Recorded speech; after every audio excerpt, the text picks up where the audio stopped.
Hello and welcome to Just One More Watch. If you share your life and your home with a significant other, this scenario may be a familiar one to you. Hello darling, how was your day? Good, how was yours? It was good. I got a new watch today. Another one? Yes, another one. How much was it? It was $800. I always quote watch prices in US dollars, even though I buy them in Australian dollars. Thereby I can lie without really lying at the same time. $800. Yes. Show me it then.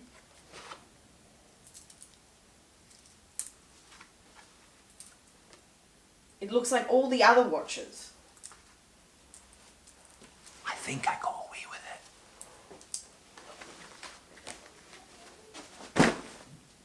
You sleep on the couch tonight. Perhaps not. Yes, I did a bad thing last week. I bought an Oris 65 Heritage. I've had my eye on this watch for the last 18 months or so. Beautiful 1960s. Not quite a reissue, more a remake or a readaptation, a modern version, if you will, of a classic Oris dive watch from 1965, oddly enough.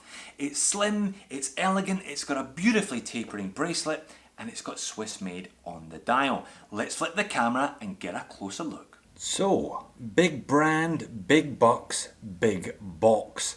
This is the Oris Heritage box that apparently all of their Heritage range comes in. Slightly tatty outer then, and we're getting into the good stuff on the inside. Look at that. That box is gorgeous. So let's talk about price to begin with. Now I bought this one second hand. We get pretty much ripped for everything here in Australia. We make a lot of money, but it goes straight back out the door again with the prices that we're charged for these things. Now the cheapest I could find on the high street in a shopping mall for this Oris 65 was $2,100. Now converted into American dollars, that comes in at about $1,600 to $1,700 depending on the exchange rate. As you can see here, you can buy this one on the States in Amazon from as little as $1,100 if you want it on the Tropic strap, up to a maximum of about $1,300 for the black and blue dialed model on the full bracelet. So I decided to go second hand. I picked this one up just over a year old, and I paid 1,200 Aussie dollars for it, and that was shipped, and it comes with the Tropic and the bracelet, as you'll see when I get the box open. So nice big box. Here we have a kind of giant justification of the price tag. We've got an instruction manual, which obviously as a man I have no intention of ever reading, and we have a service centre's original guarantee card, paperwork, etc, etc. But really the stuff I'm interested today is in this part of the box, and there it is. So this is how it came. It was pretty much size for me straight off the bat. There's a couple of spare links here, and the Tropic strap. Now I haven't put it on the Tropic strap as yet, so I'm going to do that as part of this video. It's going to be fun for me also. So dimensions and specifications, loom shot, wrist shot, movement accuracy report, and I'll tell you why I dropped 1,200 Aussie on a second hand watch with a base model Sellita SW200 movement in it.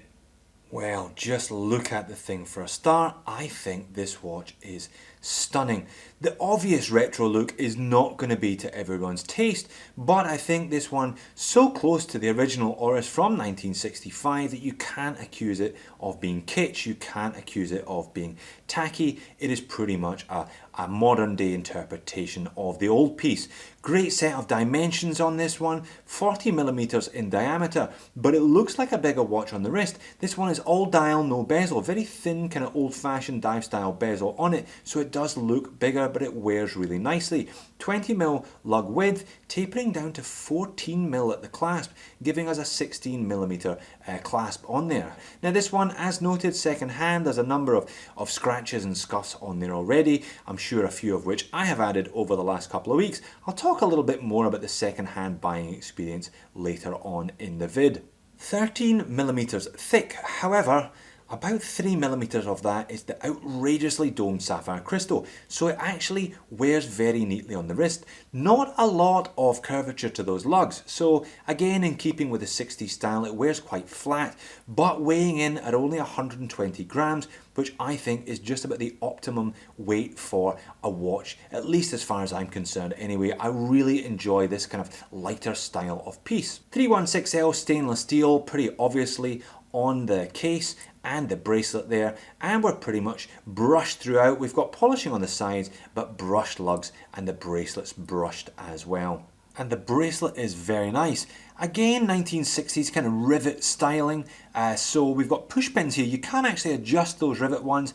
It's kind of fixed with 4 pieces on either side. You can, however, adjust it to fit using these smaller half links, and there are full-size links available there, but just push pins. I guess it wouldn't be feasible because these bracelet links are very delicate. It wouldn't be feasible to use screw pins. You'd be looking at a microscopic screwdriver in order to facilitate those. But it's a decent clasp here, milled, nice Oris logo etched into that, and we've got a decent level of adjustment. 5 micro adjust holes then, and a nice security pusher on the side too. So popping a pin and having a look at what is a pretty simple stainless steel screw down case back there, just advertising the sapphire crystal at the front, the all stainless steel construction. Obviously you can see those solid end lengths, 20mm lugs. By the way, only 47mm lug to lug, so wears very nicely on the wrist, as you'll see later on. But, now not a but for me, but this may be a problem for some people. Water resistance 10 bars, only 100 meters of water resistance. Now we do have a nice little embossed vintage crown, no crown guards here, very much in keeping with the 60s aesthetic, and it is a screw down crown, but we only have 100 meters water resistance. Now I've gone on record on a number of occasions saying that really 100 meters and a screw down crown is fine for me. I think it's fine for the vast majority of people. A lot of these watches that give you 200, 300, 1000 meters, you're never going to use that much water resistance. I've been in the swimming pool with this one already. That's about as deep as it's ever going to get. So screw down crown, 100 meters, no problem here. And check out that dial. It is beautiful. Now I had always thought I would end up with the black one of these. That was the one certainly that I was trying on in the shops, but I'm quite happy to have gone for the blue one in the end. In a lot of circumstances and a lot of different lights it actually looks black, but occasionally you get this vibrant pop of blue, and I'm always grateful when I see that. It's just a little bit out of the ordinary for me. I've got plenty of black dial watches, so now I've got a black and blue dial watch. Gorgeous, gorgeous bit of domed sapphire. Gives that almost like an acrylic look. I guess again that's really what they're trying to ape here, the 60s look with the acrylic crystal. So they've got the kind of aesthetic of the acrylic but with the convenience of sapphire. It is a very shiny dial though, very glossy finish. Now there is some AR coating on this sapphire, but in spite of that, in certain light conditions you do get a lot of reflection, you do get a lot of sheen from that kind of domed dial there. Very shiny gloss finish on the dial. Now it's just painted, again not applied, again very much in keeping with the 1960s aesthetic, and the lume on the dial is applied as well. Now I'll pop up a lume shot. This is Superluminova Old Radium, very strong on the hands, the lume pip, and on the second hand there, perhaps not quite so strong on the dial itself, just being printed on, not as many layers. Now I wear my watch 24/7, I've been wearing this one at night. Again, no problem. Not Seiko standard, but very nice indeed. No problems with this one as a kind of everyday wear in terms of the lume anyway. No problems in terms of the movement accuracy either. Now this is a Sellita SW200, kind of standard, unregulated one at that. As you can see there, it's a little bit all over the place, doesn't like being left flat on its back. The 2 days where it blows out to -10, -11, that's when I left it and cheated on it and wore other watches for the day. But overall, less than 5 seconds minus, I'm pretty much happy with that. Just a basic movement though, the SW200, itself a clone of the ETA 2824, so a 26 joule to the 2824's 25 joule. We've got 38-hour power reserve, and obviously it's a high beat 28,800 vibrations per hour movement, but just a pretty basic movement given the Oris's asking price. So that brings me on to value. Given how focused the channel is and I am on value for money, I've kind of undone a lot of my own arguments by buying this Oris, haven't I? Clearly it's a stylistic choice. I bought it because I adore the look. I'm prepared to cope with the bezel action, which is okay, 120 click unidirectional as it should be on a dive watch, but it's not outstanding. There's a tiny little bit of play there. It's perhaps not as robust as certain watches I've reviewed, much cheaper, but again in keeping with the 1960s style. Movement, as discussed, nothing special and unregulated, 100 meters water resistance. The on-paper specs of this watch aren't all that fantastic, but it's how it looks in my hand and how it looks on my wrist is the reason why I bought this one. And there it is on my 7-inch wrist. Doesn't it look sweet? As mentioned at the beginning, there's a lot of dial, not a lot of bezel, so it does look quite big, but it sits beautifully. Quite flat, but very nice. Really enjoy the extreme taper on the bracelet from 20 right down to 14 and then back up to 16. When tried it in the shop, I wasn't convinced by that. I thought it was a little bit weedy. That was when I was wearing my Ocean Rover at the time, and it's got one of those big glide locks, but in practice it's very nice. Now the crown does, I wear it slightly loose, the crown does stick in a little bit at times when it sits lower on the wrist, but I'm not bothered about that. It looks just beautiful. And there it is for the first time on my wrist anyway, on the Tropic. Now these are highly regarded, these Tropics, very soft, very nice, crushingly 60s, nice little laser etched Oris buckle there on the clasp. Looks pretty good as well. Perhaps if I'm off on a beachy type holiday and you're sweating a little bit, you're in and out of the water, perhaps the Tropic would be a good choice in the heat when your wrist expands a little bit. But to be honest, that bracelet's so good, I'll probably put it straight back on the bracelet. So 1200 Aussie then for a second-hand watch with a slightly light on bezel action, 100 meter water resistance and an unregulated entry-level Swiss automatic then. Yes.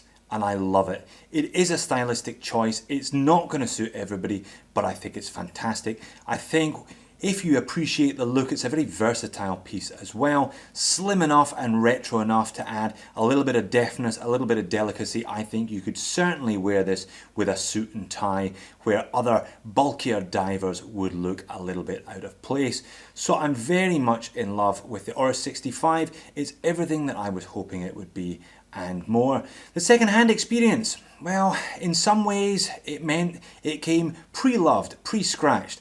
I put this watch into service with me on day one. I'm pretty rough and tough. I'm pretty hard on my watches. I don't have a manual job, but I seem to get scratches and scuffs all over my watches anyway, and I didn't really mind at all because this one came at a discounted rate and a little bit pre-scuffed anyway. I think it's a strategy that I may employ again, getting a decent watch at a discount without the nerves and anxiety that come from getting that first scratch on the bracelet. So the Oris 65 40mm then, highly recommended. If you like the look and have been dithering about one of these, dither no more, it's a beauty.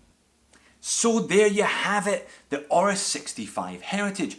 Worth every one of those dollars that I didn't quite disclose to my fiancée. I could easily wear this watch all day, every day for the rest of my days. But where's the fun in that? Thanks for watching, see you in the next video.